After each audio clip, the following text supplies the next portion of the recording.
Hello children, welcome to another class of maths. Today what we are going to start with is rational and irrational numbers.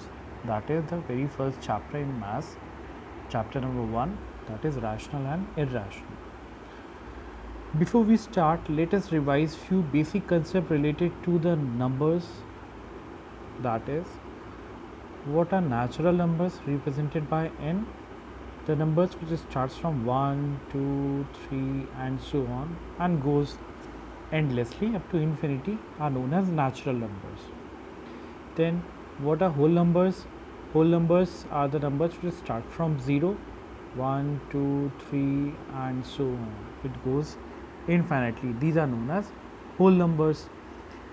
Now over here, what is the similarity occurring between the natural and the whole number? That it is also having numbers 1, 2, 3 and all, and this is also having, isn't it? So that means apart from 0, every other number is a natural as well as a whole number, and the only whole number and that exists and is not a natural number will be the number 0, isn't it?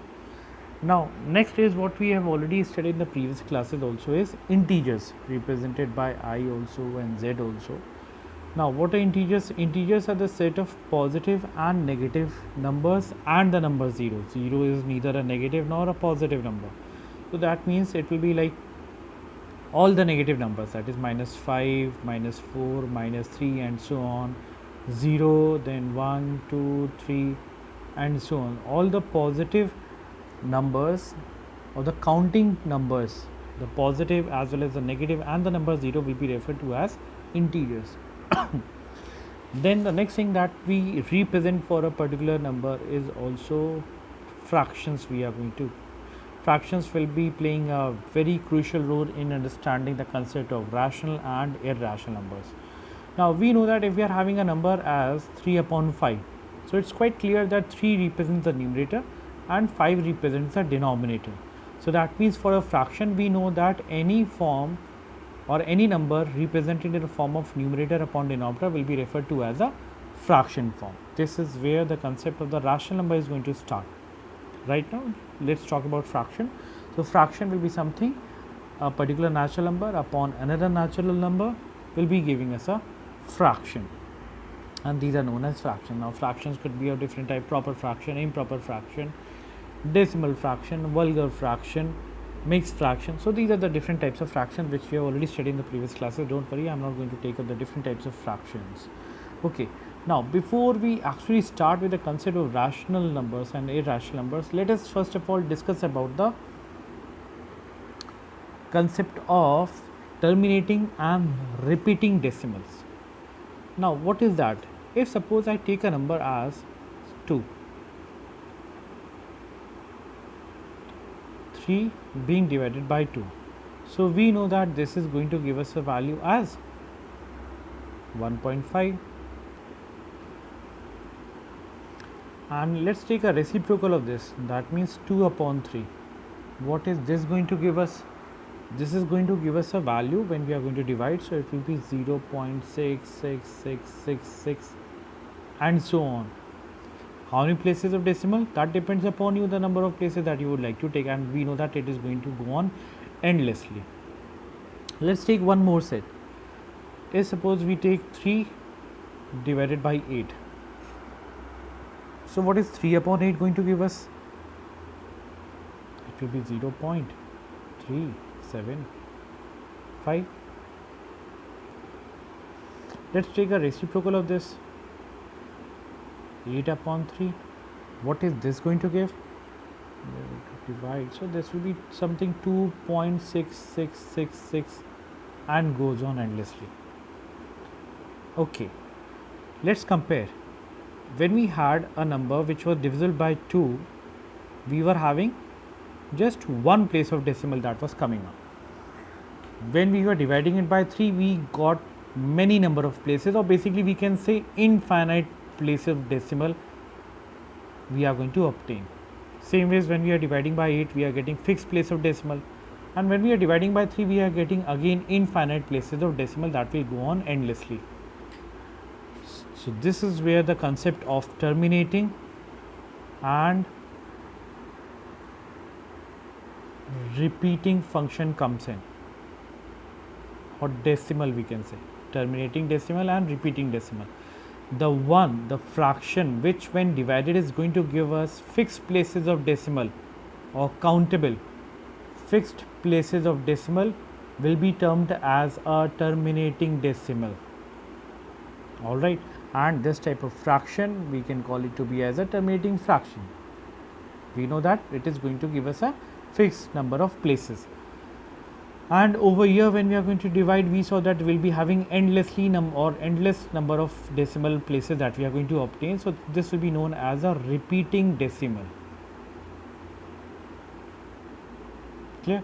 So this is what is the very basic difference that comes between terminating decimal and repeating decimal. Terminating will be having fixed place of decimal, and over here we will be having repeated places of decimal occurring infinitely or infinite number of times, isn't it? Okay, now just one thing over here before we proceed. If a particular digit is repeating again and again, so no need to mention it again and again. What we can do is that just look into the digit which is repeating. Over here we can clearly see that it's the digit 6 that is getting repeated. So instead of writing it down again, we can put a dash over it. That is also basically known as bar, 6.6 bar. Or we can also place up a dot sign which shows that this digit is getting repeated again and again. Same way over here, what we can write it down to be as 2.6 bar. So that means 6 is getting repeated. Okay, let's talk few more bars. Suppose if it is 2.76 bar. So what do you mean by this? Now bar is present on two digits, 7 and 6. So it means 2.76, 76, 76, 76 and so on. Clear? Now, but what if it is written as 2.835 with a bar? So it means 2.835555 and so on endlessly. So this is what is meant by when we are having a bar on a single digit, on double digit and accordingly. I hope this part is clear to you. Okay, now if suppose a particular fraction is given to us, it's not possible every time that we will have to divide it. What if we are having a decimal or a fraction given to us in this very form? So we'll have to divide and see. So every time it's not possible to divide the number and check. So we have one possibility over here that without actually dividing, we can find out that whether the particular fraction is going to be divisible or is going to be coming under the category of a terminating one or a non-terminating one, that is repeating. What we can do is that take the denominator.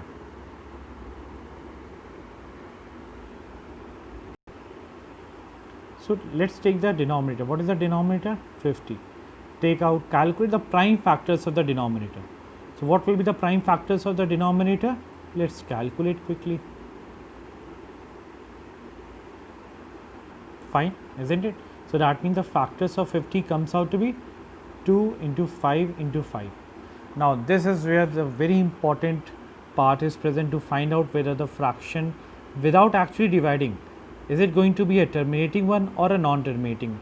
That will depend upon the factors of the denominators. Look into the factors. The factors are 2, 5 and 5. Always remember, if the factors are of the form 2 and 5 only, I am specifying the word only. Only means apart from these two there should not be any other number present. If apart from these two 3 is present, no. Apart from these two, if 6 is present, no. And moreover, you have to deal with the prime numbers. So that means if 6 is there, you will have to split it out as 2 into 3. So just look into the factors of the denominator. If it is only of the form of 2 and 5, so without actually dividing, we will just simply write down, yes, it is a terminating decimal. That means it will be having fixed place of decimal, or when we are going to divide, we will be having no remainder left, or the remainder will be 0. Fine. Whereas you can divide and you can actually check also, we will get to know. Whereas let's take another case. Let's take this as a fraction, that is 43 upon 60. Look at 60. calculate the factors for 60. So the factors of 60 are going to be, let's calculate quickly, 2, 30, 2, 15, 3, 5 and 5. Alright, so let's write down the factors of 60 quickly. It will be 2 into 2 into 3 into 5. Isn't it? Okay. Now, yes, we are having 2, but no, we are having 3 also. Isn't it? I said that apart from 2 and 5 should not be having any other number, but it is having, so that means it will not be a terminating decimal. Clear? You can divide and you can check. It will not be a terminating decimal, it will be a non-terminating decimal. Alright, any problem? This will be a non-terminating decimal. Clear? So it is totally depending upon the denominator's prime factors. If it is of the form of only 2 and 5, so yes, it will be a terminating decimal, and apart from 2 and 5, if it is having any other number also present, so it will be a non-terminating decimal. Alright, so you can go through this thing what we have studied right now related to the terminating and non-terminating one. Non-terminating will also be known as a repeating fraction or a recurring. Recurring is derived from the word that is reoccur, so that means something that occurs periodically or again and again, so that is referred to as recurring. So this is a recurring one, this is a recurring one. Alright, clear? Okay, now what if a denominator is having only the number 2 as a prime factor, not 5? Then right now, though I said it should be of the form of 2 and 5 only. So what if only 2 is present? So for that case, we have already seen over here. Let's take this instead of 3 upon 2. Let's discuss about 3 upon 8. 3 upon 8. For the 8, we know the factors are going to be 2, 2 and 2. So that means only 2. Is it of the form of only 2 or not? So yes, this will be a terminating decimal. Yes, we saw that it is going to give us fixed places of decimal. So yes, this will be under the category of terminating decimal. Alright, okay children, let's proceed ahead now. Let's continue. Okay children, up till now we have already cleared up the concept of a recurring decimal and a non-recurring, or a terminating and a non-terminating. Clear? Now let's say that if we are having a fraction as 10 upon 3, let's divide.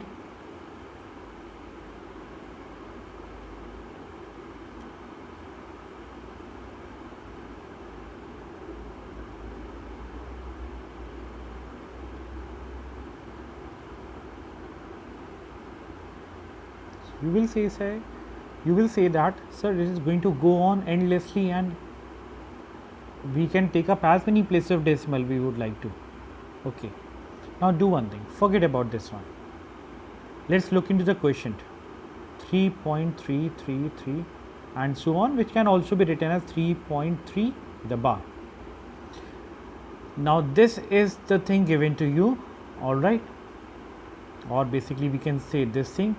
Now if suppose had it been a fixed places of decimal like 3.3, so we know that point will be removed, it will be upon 10, and so 33 upon 10 will be the fraction. I mean, if we are having a decimal number given to us, so we can convert it into a fraction by just removing the decimal.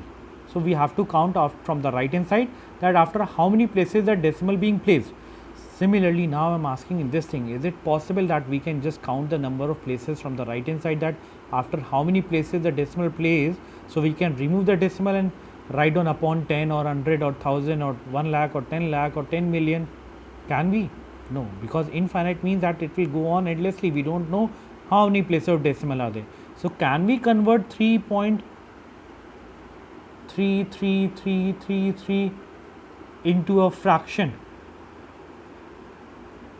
just by looking at this thing, based upon the fact that we have studied key decimal will be removed, it will be a that many number of zeros will be added in the denominator, but we do not know that after how many places do we need to count. Infinite means that will go on endlessly, we don't have a fixed limitation. Now this is where we have to convert, and we have to use a special way of converting. And yes, the fraction exists. You will say, no sir, fraction might not exist. Arey bhai, definitely the fraction, it does exist. Why? Because we were having it we converted and we got the value. So that means there is this thing that is existing for this. How to get back to the fraction, that is what we are going to see. The very first step involved in such type of questions to do is that write down or assume the fraction that is given to us as x. Write down the complete thing and assume it to be as x. Then next step should be write down the bar with few places of expansion, and then you can put up a dot dot dot and mark it to be as equation number 1. What have I done? 3.3 bar is given. So I have taken a few places and then dot dot dot I have placed to show that it goes on endlessly. You have to show this dot dot. It is a must. It is important. Now look into the number of digits that are repeating. We already discussed in the previous part that how many places of decimals are getting repeated over here? Just 1. 1 means multiply by 10. If suppose 2 places of decimal are repeating, so we'll multiply by 100. We will take up that case also. So if 3 places of decimal are repeating, so that means we will multiply by 1000. This you can simply keep in mind. So what we can see that we are having just 1 digit getting repeated, so we will have to just multiply by 10, but we'll have to multiply both the sides. So 10 into x will be correct 10x, and 10 multiplied by this number, so that means that decimal is going to be shifted one place to the right hand side, so it will become 33.3333 and so on endlessly. Now the next step is that you will have to write down equation number 2 minus the equation number 1. What are we doing? We are subtracting equation 1 from 2. So for that you need to write down the second equation again, minus the equation number 1, that is x. Now that when you are going to write down, be very particular with the decimal. So that means it will be written as 3.3333 and so on. Let's subtract 10x minus x, 9x is equals to, over here just what you have to do is that you will have to compare that from where are we having the decimal part exactly same. It is from here only. You might be having from after 2 places, after 3 places, doesn't matter. That is what you need to compare, that from where are you having the decimal part exactly same. So that is going to get cancelled out. So what are we left over here? 33 minus 3, and so that will be, isn't it? So x will be equals to 30 upon 9. Let's simplify. 3 times, 10 times. So what did we get? 10 upon 3. Isn't it the very same fraction that we started with? 10 upon 3, isn't it? And this is what we are obtaining, 10 upon 3. Let's take up one more question. Let's take up next question. Let's say that we are having a fraction given to us, or the recurring decimal given to us 0.136 bar, and the bar is present on 36, not 136 or only 6, it is 36. So the very first step what we have stated is that we will write down with the expanded form of few places of decimals. So that means it will be 36 is getting repeated, so 36, 36, 36 and dot dot dot, mark it to be equation number 1. Look into this thing, how many places of decimal is it getting repeated? How many? Yes, 2 places of decimals are getting repeated. So as per this thing we saw that if 2 places are getting repeated, multiply by 100 straight away. So multiply by 100 over here, multiply by 100 over here. So that means 100 into x, 100x, and over here 100 means shift 2 places of decimal to right side. So 1, 2, it will become 13.636363 and so on we can write down, isn't it? See, you may say that sir 3636 is getting repeated, now you are changing it to 63. Doesn't matter, we have just shifted 2 places of decimal to the right hand side, so the numbers are not getting changed. Alright, 1, 2, the decimal is going to come over here, so it will be 13.636363, we can add up and so on, 63, 6, 3, 6 and so on. mark it to be as equation number 2. Now the next step is equation 2 minus equation 1, you can write down over there and then you can again show the subtraction. So I am just writing down directly over here so that it doesn't shifts to the next page, you are able to understand it on the very same page. Okay, what is x? X is 0.13636 and so on. Let's subtract. 100x minus x will be 99x, and over here just find out where are we having the decimal getting exactly same for both the equation. It is getting same from the second place of decimal, isn't it? So that is going to get cancelled out automatically. It got cancelled out, isn't it? We didn't do anything, we just counted the places of decimal. Now let's subtract. 6 minus 1, 5, decimal copy down as it is. 13 minus 0 will be 13. So x will be equals to 13.5 upon 99. Now x will be removed, point will be removed and it will become 990. Let's try to simplify them. Yes, it will be divisible by 5. So it will be 5 2 time and 7 time, and over here 5 1 time, and then 4, so 5 9 times, and then 8 times. So we got a fraction as 27 upon 9 to 190. Yes, and yes, we need to simplify. All right, I think 15 and 13. Again it will be simplified. So 9 3 times 27, 9 2 times 1, 9 2 times. So that means what is it coming out to be? 3 by 22. Alright, so this was the recurring decimal given to us and we were able to convert into the fraction form, isn't it? Any problem? And this is what is known as a vulgar fraction. Alright, so you can go through these things what we have studied. You can pause the video, go through it step by step, and this will be the manner in which you are going to solve these questions. Alright, don't get confused with the thing given in the book. If you are making the place of decimal initially only, that is also correct. So this will just reduce your step. You don't have to see from where we can have the place of decimal being same. You can just simply keep this thing in mind.